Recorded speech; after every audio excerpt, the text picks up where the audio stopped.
और नीचे जो वो सब्सक्राइब का बटन है ना, उसको हिट करो, जल्दी से करो सब्सक्राइब।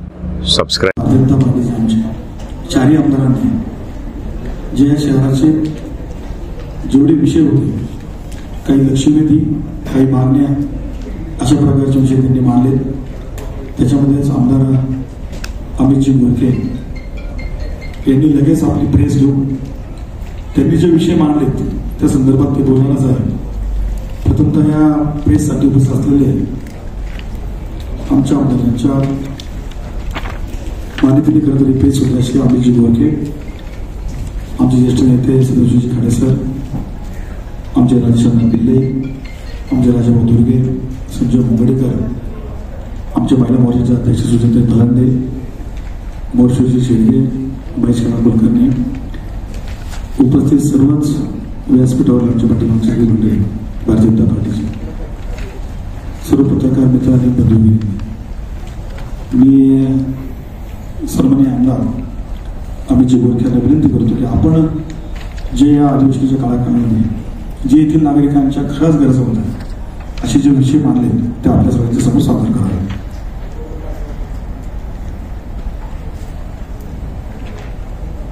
सर्वप्रथम आलेल्या सर्व पत्रकार मित्रांचे मी या ठिकाणी या पत्रकार परिषदेच्या निमित्तानं सहर्ष स्वागत करतो।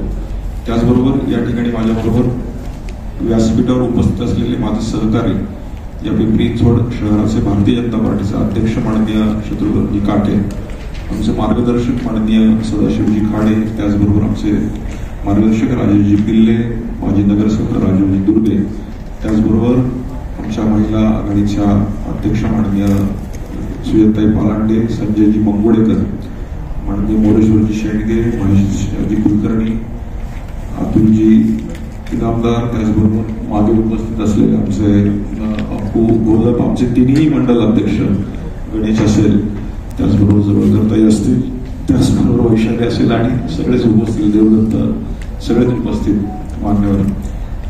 खरं तर या अधिवेशनामध्ये तिसरं अधिवेशन होतं हे, आणि सर्वार्थाने स्थानिक प्रश्न आणि त्याचबरोबर सामाजिक प्रश्न आणि महाराष्ट्रातले काही महत्वाचे प्रश्न त्या ठिकाणी मांडण्याची त्या ठिकाणी माझा प्रयत्न होता। आणि खरं तर प्रश्न मांडणं लागणं त्यासाठी प्रचंड स्ट्रगल असतं, कॉम्पिटिशन असतं, त्यातही आपल्या सर्वांच्या सहकार्यामुळे खरं तर हे सगळं सहकार्य पत्रकारांचं आहे। कारण हे प्रश्न मांडत असताना वर्षभर पेपरला आलेल्या बातम्या असतील, न्यूज पोर्टलला आलेल्या बातम्या असतील, इलेक्ट्रॉनिक्स मीडियाला आलेल्या बातम्या असतील, याच्या अनुषंगानं लक्ष ठेवून त्याचा अभ्यास करून प्रश्न मांडावे लागतात। आणि तोच प्रयत्नही माझा होता, शहराच्या दृष्टीने पहिला होता आणि सामाजिक दृष्टीनं आणि महाराष्ट्र दृष्टीने तो तेवढाच महत्वाचा होता। त्यात लक्षवेधी मध्ये शहरामध्ये आता जो काही डीपीचा जो विषय आहे की या डीपी मध्ये अत्यंत चुकीच्या पद्धतीनं हा आराखडा संपूर्णपणे आखला गेलेला, त्यात खास करून पिंपरी विधानसभा क्षेत्रामध्ये आमच्या भागातील रामनगर, काळभोरनगर परिसरामध्ये रहिवासी एरियामध्ये तो डीपी त्यात आहे, त्यात अनेक घरं जात आहेत। त्याचबरोबर डॉक्टर बाबासाहेब आंबेडकरांचा जो स्मारक आहे त्या ठिकाणी पण आरक्षण आहेत। पिंपरीमध्ये व्यापारी मंडळी ज्या ठिकाणी सगळं कामकाज त्यांचा व्यवसाय अनेक वर्षापासून चालत आहे त्या ठिकाणी तो डीपी आहे। आणि अशा पद्धतीनं चुकीचा डीपी या पद्धतीनं होत असताना चिंचवड असेल, पिंपरी असेल, भोसरी असेल, या सर्वच ठिकाणी या डीपी मधून कडाडून विरोध होत होता आणि म्हणूनच तो डीपीचा त्या ठिकाणी लक्षवेधी त्या ठिकाणी लावली। आणि त्याच्यानंतर उत्तरामध्ये माननीय मंत्री महोदय मिसाळते राज्यमंत्री त्यांनी असं उत्तर दिलं होतं की याच्यावर आम्ही विचार करू आणि ताबडतोब लवकरात लवकर अधिवेशन झाल्यानंतर बैठक घेऊ। त्यामुळे तो पहिला प्रयत्न असेल की येणाऱ्या आठवड्यामध्ये या भागातील सर्व लोकप्रतिनिधींना घेऊन त्या डीपी साठी ती बैठक होईल। त्याच्यामध्ये मी मागणी अशीच केली होती की डीपी यामध्ये तात्काळ रद्द झाला पाहिजे आणि ती माझी मागणी पुढेही कंटिन्यू राहील आणि लोकांच्या जे प्रश्न आहेत जनहितासाठी या डीपी मध्ये आपण स्थगिती इमिजिएट देऊन हा डीपी रद्द करावा अशी मागणी मी त्या ठिकाणी केली होती। दुसरा जो विषय त्या ठिकाणी स्थानिक म्हणून विषय मांडला होता तो PCMC बसेसमध्ये प्राथमिक सुरक्षेची साधनांची कमतरता. त्याच्यात माननीय उपमुख्यमंत्री एकनाथ शिंदे यांनी असं उत्तर दिलं की APV बसेसमध्ये सुरक्षा साधनाची आवश्यक सध्या पुरेशा उपलब्ध नाहीत. हे खरं आहे, कारण आपण जर बसेसमध्ये प्रवास केला आणि जर इमर्जन्सीमध्ये त्या ठिकाणी काही घडलं तर प्रत्येक बसेसमध्ये प्राथमिकोपचार पेटी ही असली पाहिजे, अग्निशामक हे असलं पाहिजे, ते सगळीकडेच उपलब्ध आहे का याविषयीच्या प्रश्नाला उत्तर देताना त्यांनी लवकरात लवकर उपाययोजना करू असं त्यांनी सांगितलं. राज्यामध्ये आणि शहरामध्ये पण सगळ्यात मोठा प्रश्न आता भटक्या कुत्र्यांचा आहे. पण भटके कुत्रे फिरत असताना त्याच्यावर नेमकी प्रक्रिया म्हणजे हे सगळं त्यांचं भटके कुत्रे त्यांचं जे प्रजनन होतं ते थांबवणं हा अत्यंत महत्वाचा प्रश्न होता. त्याचं वर्षभर स्टडी आणि अनालिसिस केल्यानंतर असं आढळलं की विशिष्ट एका कंपनीसाठी फोर्स केला जातो आणि त्या कंपनीला काम नाही मिळालं तर इतर कोणालाही कंपन्यांना ते काम दिलं जात नाही. आणि मग हे का होतंय याच्यावर मी प्रकाश टाकला आणि फक्त प्रकाश टाकला नाही तर महाराष्ट्रातल्या जवळजवळ 7 ते 8 महापालिकांचं या ठिकाणी मी उदाहरणासह त्या ठिकाणी मांडलं माननीय शीतल शिंदे. आणि याच्यामध्ये आपण उदाहरण देत असताना पूर्वी जर एखादी कंपनी काम करत असेल तर पूर्वी त्या ठिकाणी किती काम व्हायचं आणि आता काय काम होत आहे याची परिस्थिती मांडली. त्याच्यावर माननीय मंत्री उदयजी सामंत यांनी उत्तर देत असताना राज्यात भटक्या श्वानांची संख्या नियंत्रित ठेवण्यासाठी केंद्र शासनाच्या मार्गदर्शक सूचना ज्या आहेत त्याच्या चौकटीत राहून आपण काम करतोय आणि याच्यासाठी लवकरात लवकर स्वतंत्र निधी आणि स्वतंत्र योजना तयार करू असं त्यांनी उत्तर दिले. त्याचबरोबर काही महत्वाचे खेळाडू आहेत की ज्याच्यामध्ये जे नॅशनल लेवलचे खेळाडू आहेत त्यांना आतापर्यंत 14 त्यात राही सरनोबत आहे. अशा 5-6 खेळाडू आहेत की ज्यांना 14 वर्षापासून त्यांना शासन पगारच देत नाही.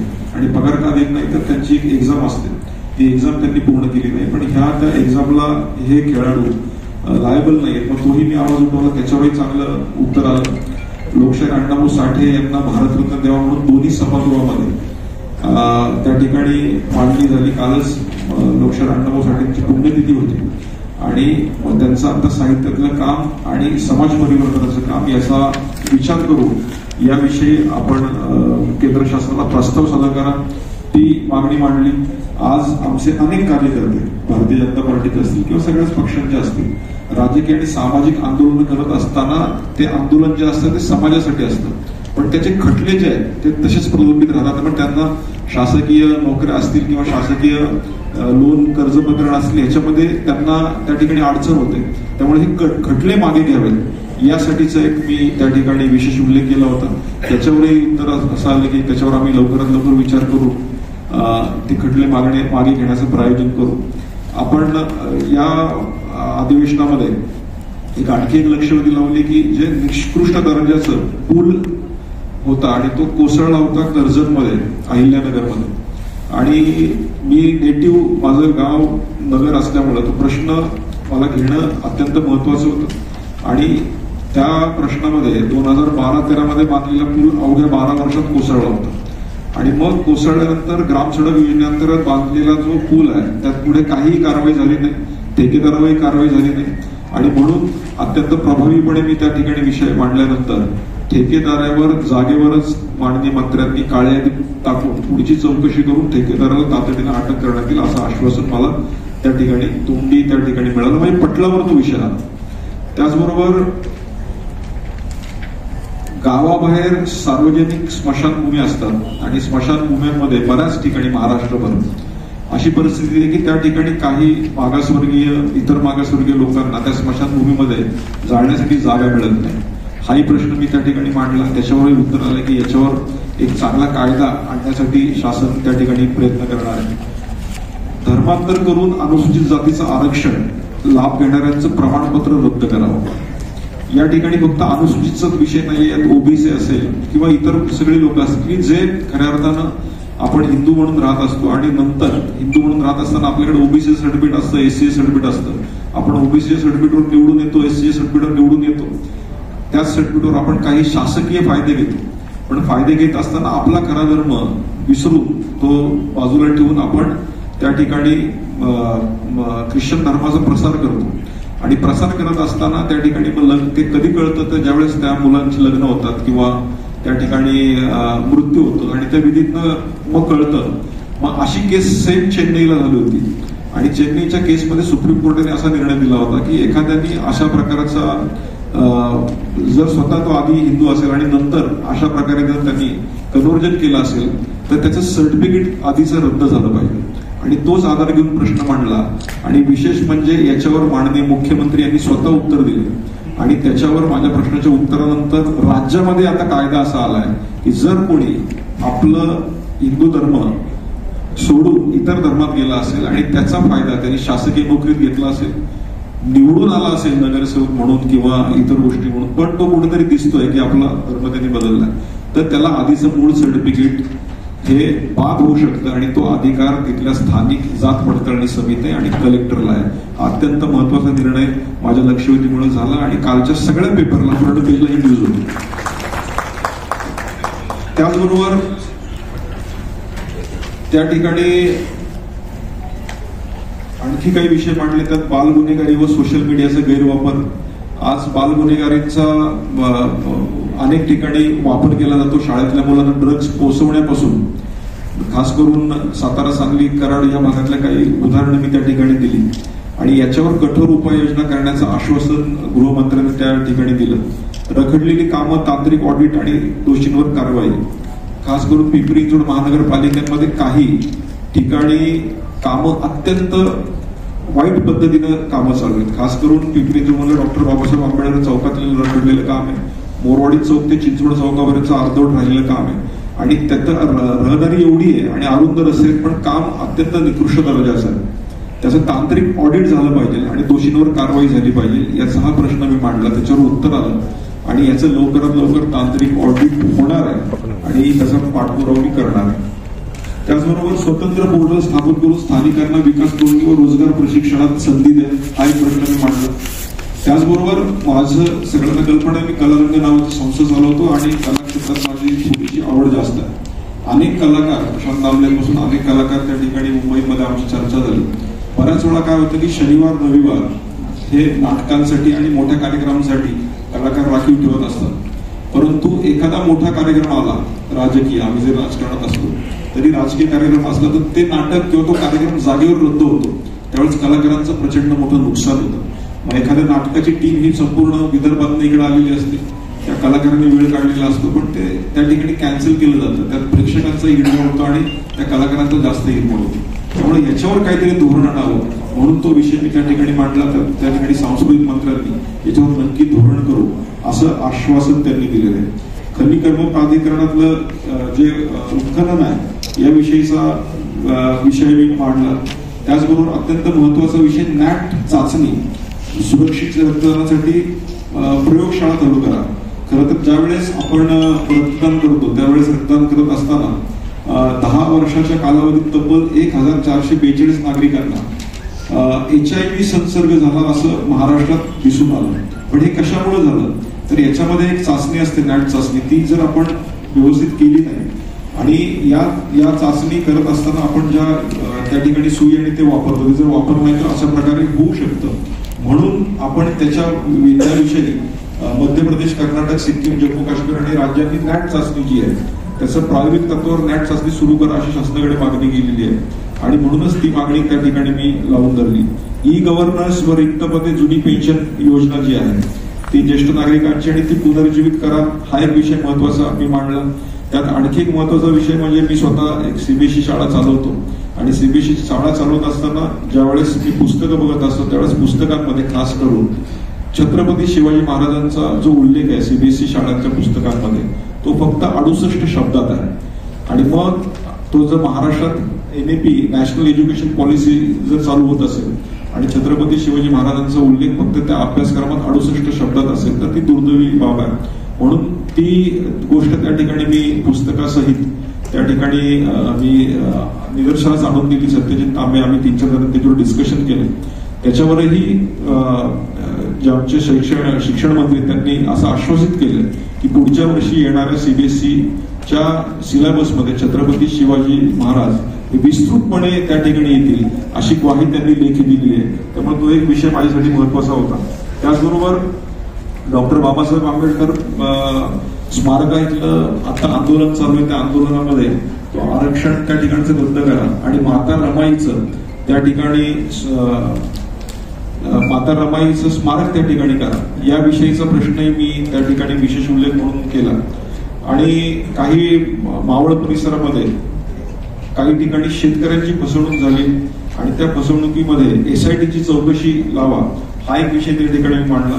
त्याचबरोबर पुणे जिल्ह्यातला आधार जो संच आहे त्याच्यामध्ये मोठी तफावत आढळून आली आणि त्याच्यामध्ये 270 आधार संच यंत्रापैकी 222 आधार संच उपलब्ध नाहीयेत, असा एक प्रकार त्या ठिकाणी उघडकीस आला. ते आधार संच नेमके कुठे गेले याविषयीची मी त्या ठिकाणी मागणी केली. प्रतिभा सेतू सारखी योजना राबवली पाहिजे. UPSC मध्ये अलीकडे प्रतिभा सेतू म्हणून एक योजना त्या ठिकाणी राबवली गेली.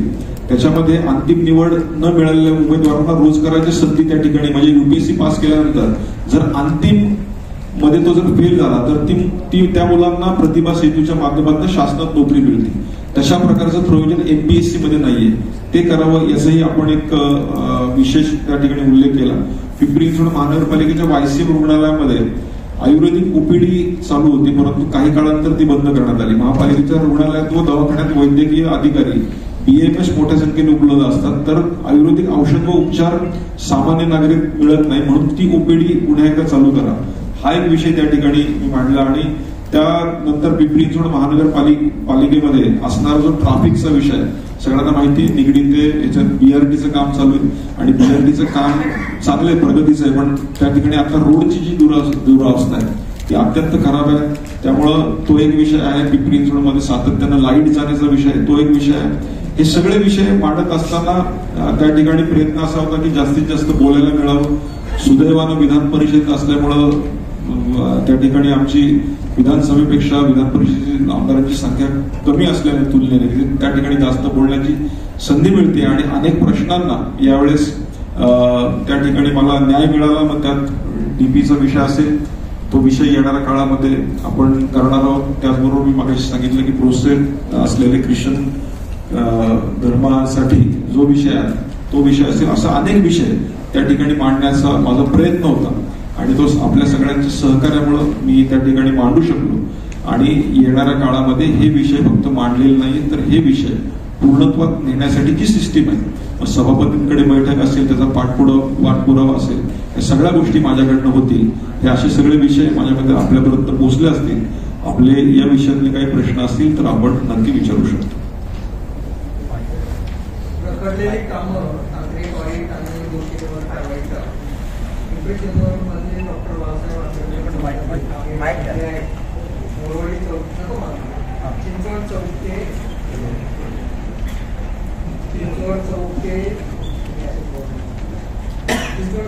चिंचवड चौकापर्यंतचे काम अर्धवट आहे आणि पुढे जागा ताब्यात नसल्याची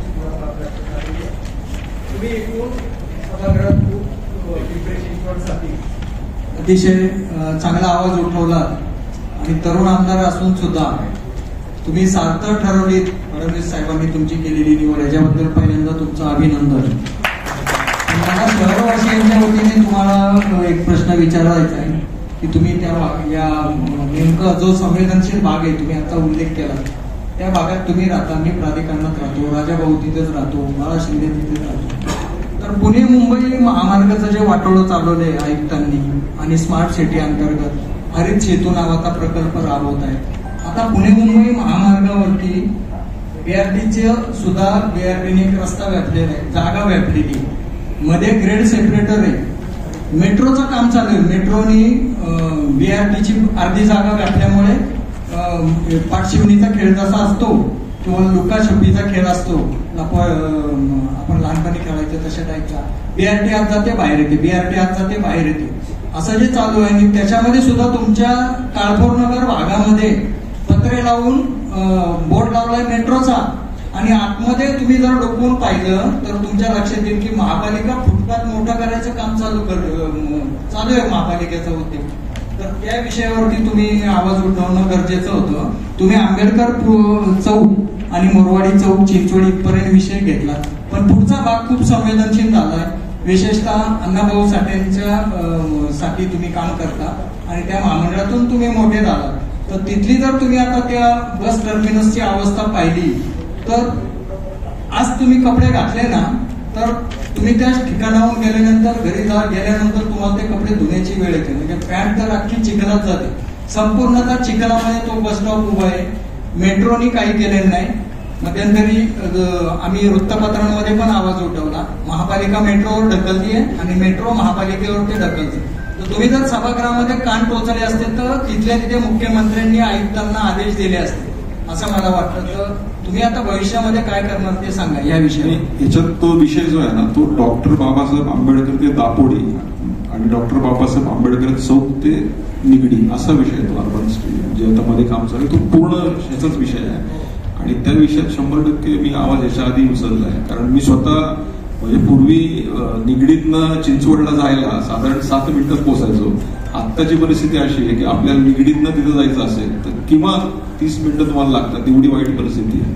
मेट्रोचं कामही चालू आहे. मेट्रोच्या कामामध्ये पण ऍक्सिडेंट. बरं, याच्यामध्ये आवाज मी उचललाय पण तो आवाज फक्त उचलला नाही, याचा पत्रव्यवहार होऊन याच्यामध्ये तातडीनं जो आपल्याला निर्णय अपेक्षित आहे, एकतर ठेकेदाराला तुम्हाला सांगावं लागणार एवढे खड्डे आहेत, म्हणजे रोडचं काम चालू असताना मेट्रोचं काम चालू असताना मेट्रोची जबाबदारी की आपण पहिली सुरक्षा नागरिकांची पाहिली पाहिजे. त्याच्यावर नक्की येणाऱ्या काळामध्ये तुम्हाला दिसेल की फक्त आवाज उचललेला नाहीये तर याच्यावर बैठका लावून याच्यावर तातडीनं काहीतरी निर्णय त्यांना घ्यावा लागेल. दुसरा विषय विकास आराखडे संदर्भात.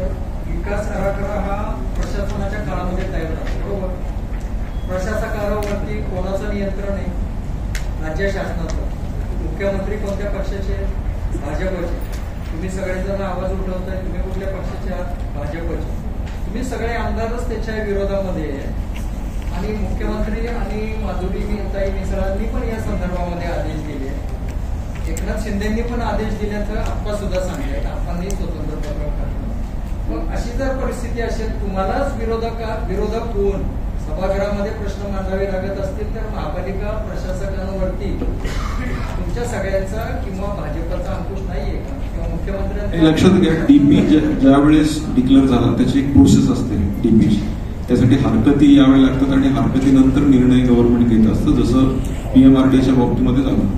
तर त्यामुळं ह्या हरकती माझ्या मते 50,000+ त्या झालेल्या आहेत आणि त्या हरकती येण्याची तारीख पण अधिवेशन काळातच होती आणि तरीही आम्ही त्या हरकतीची वाट न बघता त्या ठिकाणी आम्ही सगळ्याच आमदारांनी त्या ठिकाणी आवाज उचलला आणि फक्त आवाज उचलला नाही तर त्याच्या बैठकीसाठी आम्ही सातत्याने प्रयत्नात आहोत आणि त्या बैठकीला 100% शहरवासियांना अपेक्षित असलेला निर्णय त्या ठिकाणी शासनाला घ्यावा लागेल. कारण चुकीच्या पद्धतीनं डीपी हा त्या ठिकाणी बसलेला आहे.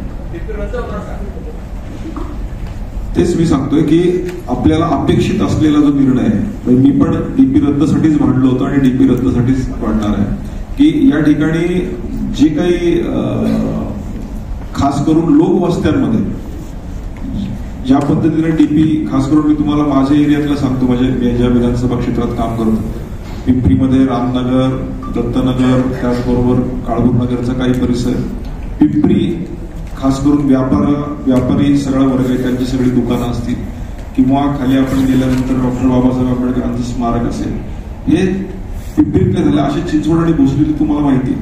त्यामुळं डीपी रद्द करा हीच प्रभावीपणे मागणी आम्ही त्या ठिकाणी मांडली आहे. येणाऱ्या काळामध्ये बैठकीसाठी लोकांच्या ज्या भावना आहेत त्या भावनांचा विचार करून वैयक्तिक माझा तरी प्रयत्न हाच राहणार आहे की डीपी त्या ठिकाणी रद्द झाला पाहिजे. मेट्रो बाबत काय भूमिका आहे आपली?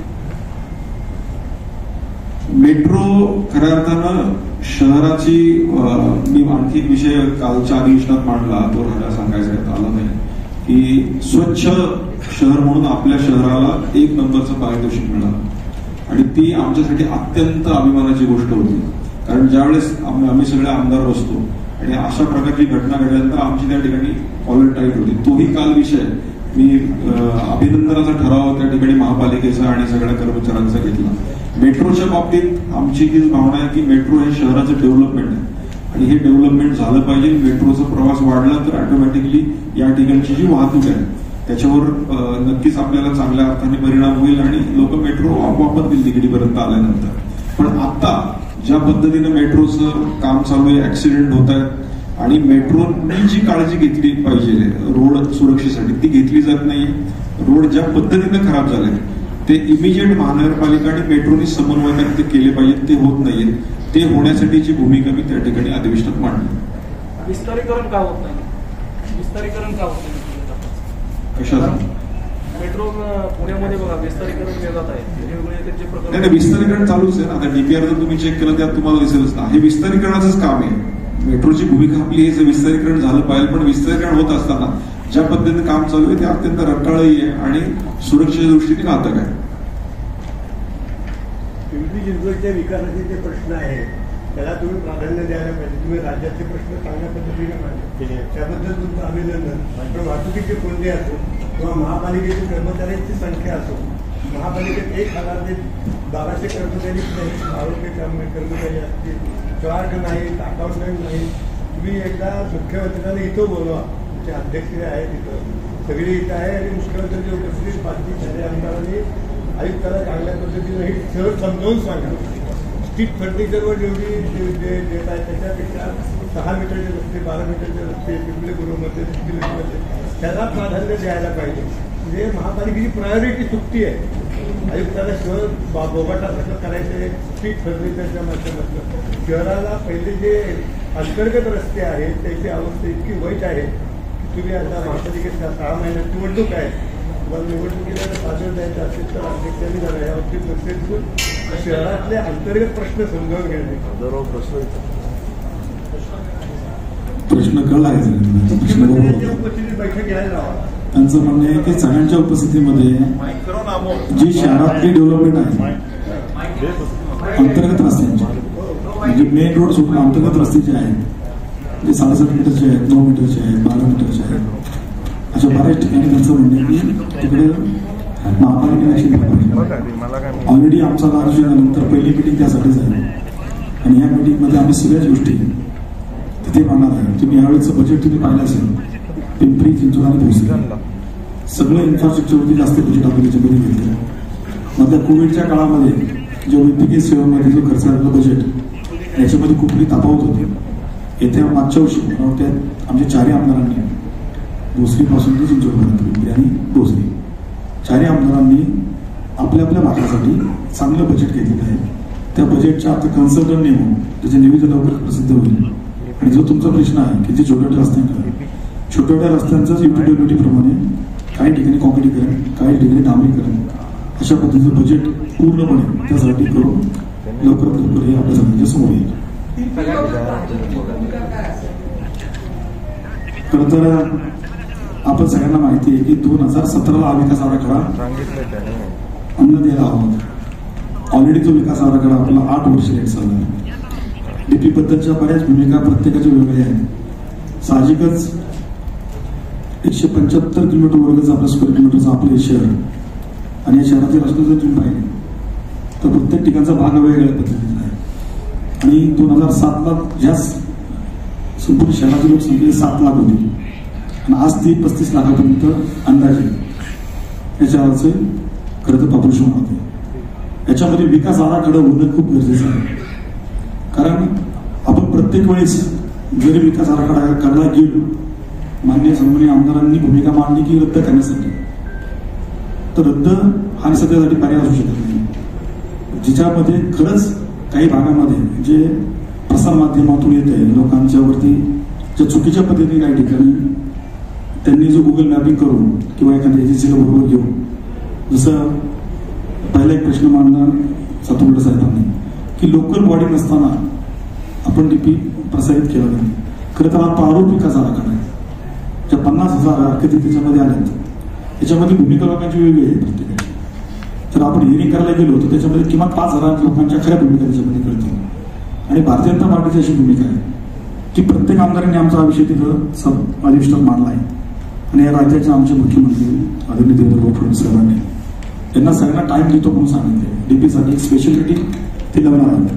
पण भारतीय जनता पार्टीची भूमिका अशी आहे, जिथं खरंच अन्याय होतो तो जिथं अन्याय होतो, ज्या आरक्षणामुळे लोकांना बेघर व्हायची वेळ ते आरक्षण 100% आम्ही रद्द करणार. त्यासाठी आम्ही मी बोलतो त्यासाठी 100% आम्ही आरक्षण रद्द करणार आहोत. त्यामुळे कुणाच्याही ते मात्र शंका होऊ नका. जे नागरिकांमध्ये घाबरटीचं वातावरण सगळ्या डीपीमुळे झालेलं आहे. डीपी जिथं डीपी जिथे काही घरांवरती डीपीचं आरक्षण आहे, तिथे इलिगल घरं आहेत, तर ती पण 100% घरं वाचवण्याचा प्रयत्न आम्ही सगळे करतो.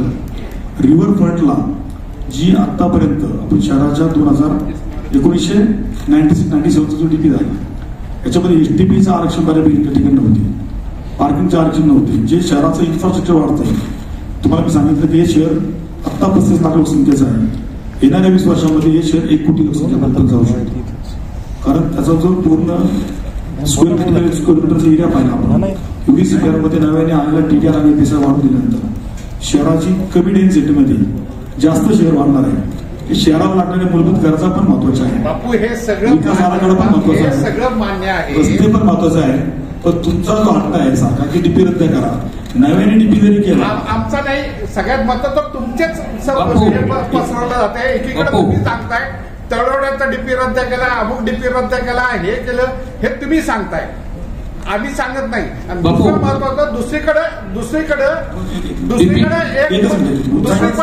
एक मंत्री असं सांगतोय की जर ह्याच्यामध्ये अडथळा आणला तर 353 दाखल करा. नक्की तुमची भूमिका काय? बापू, डीपी चुकला हे मान्य करता येते की नाही? कारण भोसरीचा रेड झोन ग्रीन मध्ये, रुपीनगरचा रेड झोन तुमचा येलो झोन मध्ये. रेड झोन मध्ये एकही बांधकाम करता येत नाही. 46 आरक्षण तुम्ही रुपीनगरच्या रेड झोन मध्ये टाकली, भोसरीच्या रेड झोन मध्ये एकही नाही. वडमुखवाडीला तुमच्या टेकड्या हिरव्या असताना पिवळ्या दाखवल्या, हा खोटेपणा आहे. ऐका, पूर्वेशामध्ये फ्लड लाईन मध्ये ज्या पद्धतीने फ्लड लाईन टाकली, पाटबंधारे खात्याने सांगितलं ती फ्लड लाईन आमची नाहीच.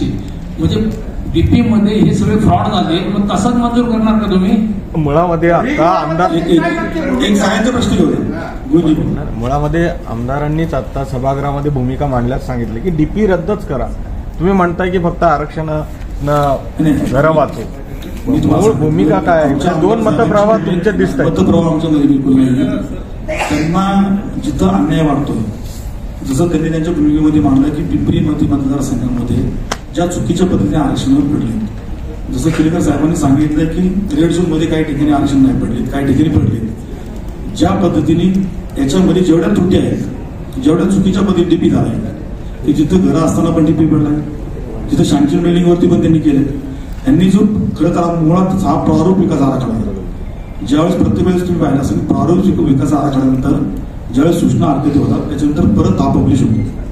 पब्लिश करून परत एकदा चान्स दिला जातो की प्रारूप विकास आराखड्यावरती परत एकदा तुम्ही ऑप्शन घ्या. जिथं अन्याय होईल, जिथं तुम्हाला सगळ्यांनाच वाटतं या शहराच्या नागरिकांना खरंच अन्याय होतो, तिथं भारतीय जनता पार्टीची भूमिका असणार आहे की तो डीपीचा जो पार्ट आहे जिथं खरंच अन्याय होतोय तो रद्द केला. 50,000 लोकांना वाटतं अन्याय झाला आहे. नक्की म्हणजे लोकभावना महत्वाची का तुम्ही सांगताय मंजूर करण्याचा तुमचा अट्टाहास महत्वाचा? बापू, असं आहे की विधिमंडळात तुमच्या आमदार रद्दची मागणी करतात. नाही, आता यांचं म्हणणं आहे की 50,000 हरकती आलेत. आमचं तेच म्हणणं आहे की ज्या हरकती खरंच अन्यायकारक आहेत, लोकांवरती अन्याय होतोय, तो आम्ही डीपी 100% त्यातल्या त्या वगळून विकास आराखडा. हे बघा, 2 भूमिका आहेत. तुम्ही म्हणता 2 भूमिका आहेत. याच्यामध्ये तुम्हाला डीपी रद्द करून सध्या काय होणार आहे? डीपी रद्द नंतर तुम्हाला ज्या खरं अन्यायकारक भूमिका आहेत, खरं तर आमच्या आमदार साहेबांनी त्या डीपी मध्ये ज्या चुका आहेत त्या मांडलेल्या आहेत आणि मग त्यांच्या अनुषंगाने त्यांनी सांगितलं की हा विकास आराखडा रद्द करा. बापू, डीपी चुकला हे तर मान्य करता की नाही? रिंग रेल्वे तुमचा जो आहे 5,000 घरं त्याच्यावरती बाधित होतात, हे चुकलेलं आहे. फ्लड लाईन मध्ये फ्लड लाईन चुकली, हे बाधित होतात, ते मान्य आहे. नेमकं काय? मी तुम्हाला सांगतो की ज्या 50,000 हरकती आल्या ते ह्याच सेंटर मध्ये घरं आम्हाला वाचवायचे तर वाचवायचे नाही, ज्या वल्लेकरवाडीमध्ये घरं वाचवायचे ते वाचवायचे नाही, जे थेरगावच्या काही घरांवरचे रोड बनले डीपी रोड ते आम्हाला वाचवायचे ते वाचवायचे. जिथे अन्याय आहे विकास आराखडा झाला पाहिजे तो झाला पाहिजे. बदल की रद्द? नाही, भाजपच्या 2 भूमिका कळत नाही. भाजपच्या दोन्ही भूमिका बिलकुल नाहीये. भाजपची भूमिका पद्धतशीर आहे. या शहराचा विकास झाला पाहिजे, विकास आराखडा झाला पाहिजे आणि ज्याच्यावरती जो अन्याय होतो ते रद्द करा पाहिजे आणि चांगल्या प्रकारे त्याचं परत वेळ प्लॅन. तुम्ही म्हणता याच्यामध्ये किती टक्के जो चुकीचा आहे तेवढा 100% आम्ही उघडणार आहे. आमदार साहेब,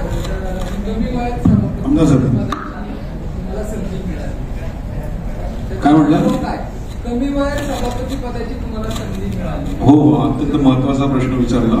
की कमी वयामध्ये अध्यक्ष सभापती म्हणण्याची, खरं तर मी अत्यंत मला अपेक्षितच नव्हतं की त्या ठिकाणी, कारण माझ्यापेक्षा अनेक सिनियर आमदार त्या ठिकाणी होते, पण मी तिथे गेल्या गेल्या मला जो निरोप मिळाला की तुम्हाला तालिका सभापती म्हणून तुमची निवड झाली आणि लगेचच अनाउन्समेंट झाली, तर थोडंसं जरी सवय असली बोलण्याची तरी पण मला थोडंसं बोधरेशन आलं आणि बोधरेशन आणि लगेच साधारण 2 तासांनी मला वर बोलवलं गेलं बसायला.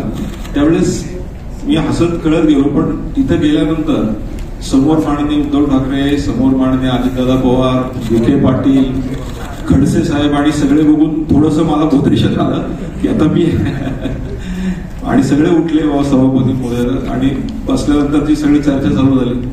आणि मी खरं सांगतो, मला त्या ठिकाणी बसल्यानंतर मला सगळ्यात आधी माझ्या स्वर्गीय वडिलांची आठवण आली, माझ्या समाजाची आठवण आली आणि मला थोडंसं त्यात पहिल्या दिवशी बोधरेशन वाढलं. आणि ज्यावेळेस आम्हाला त्या ठिकाणी भारतीय जनता पार्टी शिस्तीचा पक्ष आहे, माननीय चंद्रकांतदादा पाटलांनी आमचे जे संसदीय कार्यमंत्री त्या दिवशी मला त्यांनी पुस्तक दिले आणि त्यांनी सांगितलं की हे पुस्तक वाचायचे आणि उद्या तुम्हाला एक 20 प्रश्न मी देणार आहे, त्या 20 प्रश्नाची उत्तरं तुम्हाला लिहून द्यायची, म्हणजे तुम्ही पुस्तक वाचलं का नाही कळेल. मी दुसऱ्या दिवशी साधारण रात्री 10:30 ते पुस्तक वाचायला बसलं. मला 1:30-2 वाजले आणि 2 वाजता पुस्तक संपलं. त्यात कामकाज कसं चालवायचं, कामकाजामध्ये काय पद्धती असतात बोलण्याच्या, ते सगळं वाचून झालं. दुसऱ्या दिवशी चंद्रकांतांनी जे जे विचारलं मी बऱ्यापैकी सगळी उत्तरं दिली आणि मग कॉन्फिडन्स आला. आणि मग त्या ठिकाणी बसल्यानंतर भांडणं सोडवण्याचा पण योग आला आणि मोठी भांडणं समोर चालवत असताना त्यांना शांत करणं पण एक तारेवरची कसरत आहे सभापती पद म्हणजे. कारण समोरच्या माणसाला हात वर करून देणं, परंतु वेळेत बोलला तर ठीक आहे, नाही बोललं तर आपणच त्याला बस म्हणावं लागतं. आणि अशी सगळी मोठी मंडळी असतात आणि त्यात जर काही बाचाबाची झाली तर कंट्रोल करणं हे सभापतीच्या हातात असतं. पण खूप चांगला अनुभव होता आणि हा अनुभव माझ्या पक्षाने मला दिला, भारतीय जनता पार्टीने दिला आणि सगळ्यात महत्वाचं शहरवासियांच्या आणि आपल्या आशीर्वादामुळे दिला. आणि सगळ्यात मोठी भूमिका पत्रकारांची आहे. मी परत एकदा सांगतो की रोजची जी सवय आहे, पेपर वाचणं असेल, तुमचं पोर्टल वाचणं असेल, याचा उपयोग मला दैनंदिन सगळ्या गोष्टींमध्ये 100% होतो. धन्यवाद. पुढचा प्रश्न, आदित्यनाथच्या दत्तच महापालिकेने इकडे आकांक्षा फाउंडेशनला 6 शाळा चालवण्यासाठी दिल्या, जवळपास 5 वर्षाचा 40 कोटी रुपये खर्च आहे. ऍक्च्युली ती संस्था ही CSR म्हणून आली होती आपल्या पालिकेमध्ये आणि त्यांना महापालिका 40 कोटी देणार आहे पुढच्या 5 वर्षांकरता, एका शाळेला 8 कोटी. त्या संदर्भात आपली भूमिका अधिवेशनात मांडणं अपेक्षित होतं, तर त्यावर आपण आता भूमिका मांडताना आपल्याकडे जोपर्यंत कागद हातात येत नाही, मी त्या दिवशी पेपरला तुमची बातमी वाचल्यावर दुसऱ्या दिवशी माझं पत्र मांडणी आयुक्तांना केलं की याच्याविषयी मला माहिती द्या आणि अधिवेशनाच्या अनुषंगाने माहिती त्यांना 15 दिवसाच्या आत द्यावी लागते. माझं पत्र अधिवेशन चालू असताना साधारण शेवटच्या काही 3-4 दिवसात गेले आणि मी स्वतः त्या ठिकाणी, कारण मी स्वतः एज्युकेशनमध्ये काम करत असल्यामुळे तो विषय थोडासा मलाही अडचणीचा वाटला. एवढ्या वर्ष जर फ्री ऑफ कॉस्ट जर आपण चालवत असेल तर एवढं देण्याची गरज काय, त्याचा मी सातत्याने पाठपुरावा करतोय. जिथे आपले टॅक्स पेअरचे पैसे वाचतील त्यासाठी नक्की आपण त्या ठिकाणी भांडू. आणि मला असं वाटतं की अनेक चांगल्या चांगल्या शाळा आपल्या शहरामध्ये आहेत. सिटी प्राईड सारख्या शाळा आहेत, 5-5 त्यांच्या इन्स्टिट्यूशन्स आहेत, प्रियदर्शनी, SNBP आहेत की 12-13 शाळा चालवतात. महानगरपालिकेने जर अशा शाळांना इन्व्हाइट करून तुम्ही अशा पद्धतीने शाळा चालवा तर त्या हसत खेळत फ्री ऑफ शाळा चालवू शकतात. असं न करता 40 कोटीचं टेंडर काढण्याची गरज काय, हा प्रश्न मी याच्या आधी विचारलाय, लेखी विचारलाय आणि त्याचा पाठपुरावा मी नक्की करणार.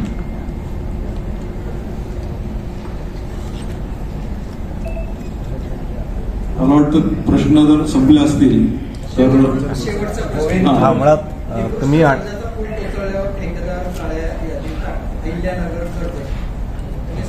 तुमच्या गावाकडचा प्रश्न होता म्हणून तुम्ही मांडला. आपल्या इथे वेगडेवाडीला कुंडमाळा दुर्घटना जी घडली, तर आपल्या विधान परिषदेचे जरी सदस्य असले तरी पण शहरालगतचा भाग आहे आणि त्या पुलाची भानगड अशी होती की दिगंबर शेठ बेगडे यांनी तात्पुरता त्या गावात जाण्यासाठी तो कॉजवे टाईप असं बांधलेला होता. त्याच्यामुळे प्रत्यक्षात मोठी वाहनं येत होती आणि नंतरच्या काळामध्ये त्या पुलाच्या तिथे राज्य शासनाने बोर्ड लावला होता की पूल अतिशय धोकादायक अवस्थेत आहे, ये जा करू नये. आणि तरी लोक जात येत होते. ते करण्याऐवजी बोर्ड लावण्याऐवजी तो फुलच का नाही शासनाने काढून टाकला, याच्याबद्दल तुम्ही भूमिका घेतली?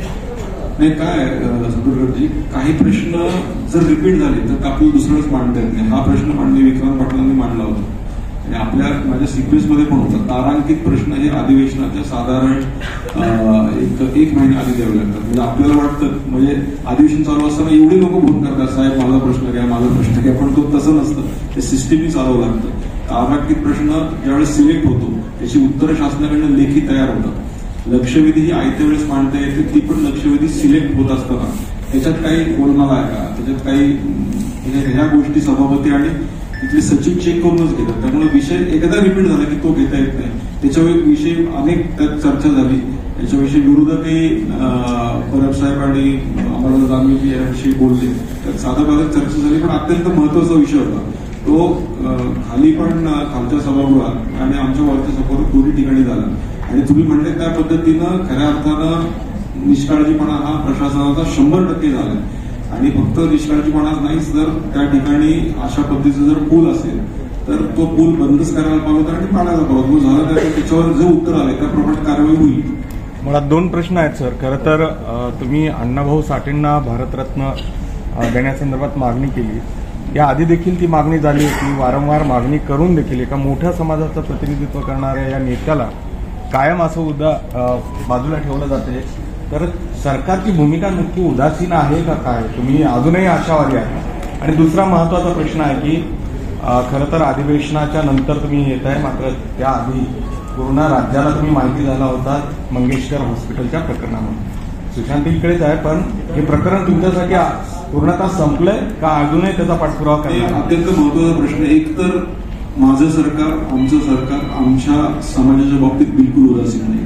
कारण माझी पहिली मागणी होती की बार्टीच्या धर्तीवर आरटी करा, ती केली. 50 कोटी रुपये आता दिले, 200 कोटी रुपयाचं प्रोव्हिजन आहे.